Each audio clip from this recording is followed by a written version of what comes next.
I'm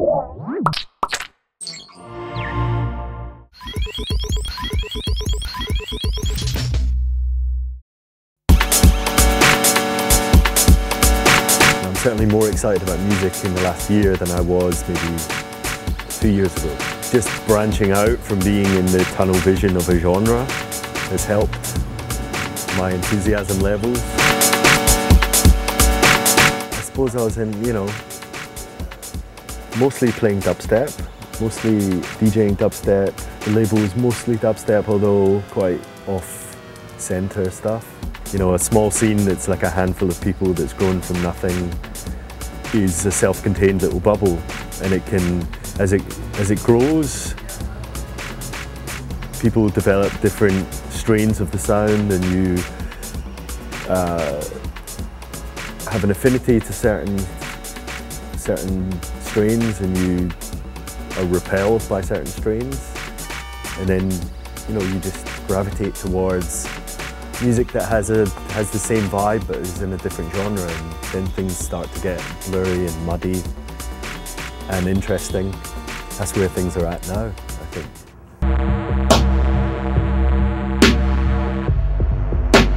Maybe miracle waiting upon places, spaces, mystical art, dark, light, bright, struggle, my appetite. There's a lot of cross-pollination between different cities now. So there's experimental hip-hop sound in Britain, in Glasgow, Rusty, Hudson Mohawk, in London. It kind of does resonate in an interesting way with what's going on in LA, Flying Lotus, Sam, Gaslamp Killer, Brainfeeder guys. Funky has obviously come through pirate radio scene in London, it's come from American funky house, but it's also, really a continuation of UK garage, which dropped off about 7 or 8 years ago. But the fact it's doing stuff with house suddenly makes accessible the whole world of house music that has been chugging along for 20 years.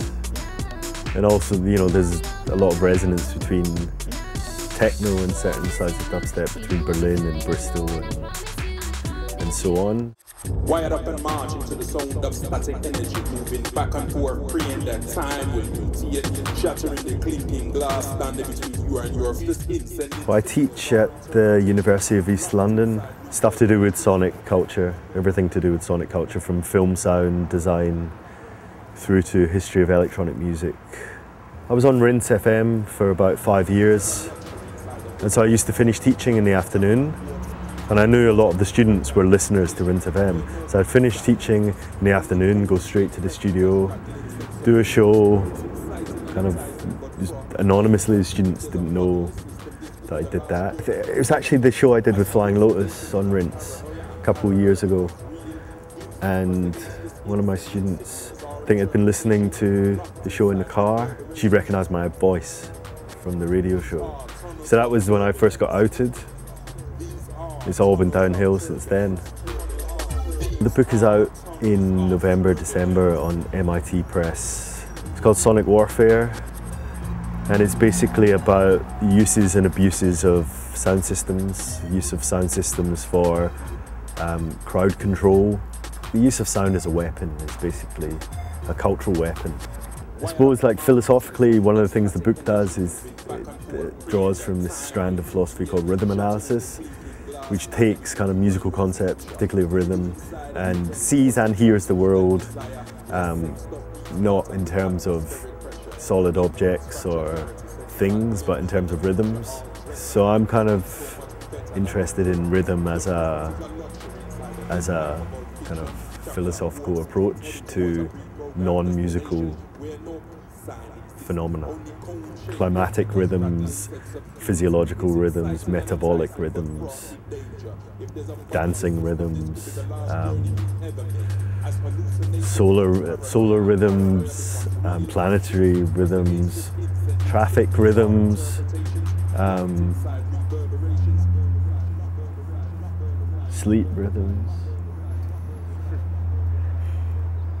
broken sleep rhythms.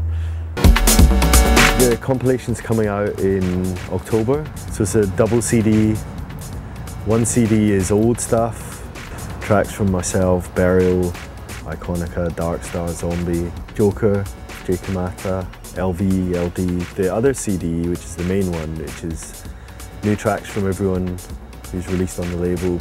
Musical friends like Flying Lotus, Mala from Digital Mystics and Martin. I think it finally hammers the nail in the coffin of the idea that Hyperdub is a dubstep label.